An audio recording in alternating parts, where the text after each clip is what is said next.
ખાતે ગંગા દશેરા મહાપૂજા અને અભિષેક કરાશે। આગામી તારીખ 16 જૂનના રોજ જેઠ શુક્લ દશમી પર સોમનાથના ત્રિવેણી સંગમ ખાતે ગંગા દશેરા મહાપૂજા અને અભિષેક કરવામાં આવનાર છે।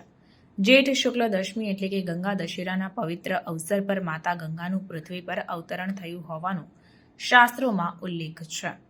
આ દિવસે ગંગા માતાના દર્શન અને આરતીનું અનેરું મહાત્મ્ય છે। આપણી સંસ્કૃતિ નદીઓને માતાનો દરજ્જો આપે છે।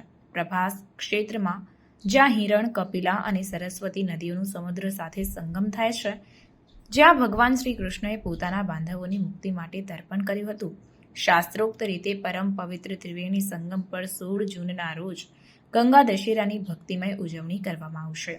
ત્રિવેણી સંગમ ખાતે ગંગા માતાની અવતરણ પૂજા કરાશે। ગંગા અવતરણનું તાદૃશ્ય સર્જન કરવા બાળાઓ દ્વારા શિવજીની પ્રતિમા પર ગંગા લહેરી સ્ત્રોત સાથે સતત ગંગાજળ અભિષેક કરવામાં આવશે।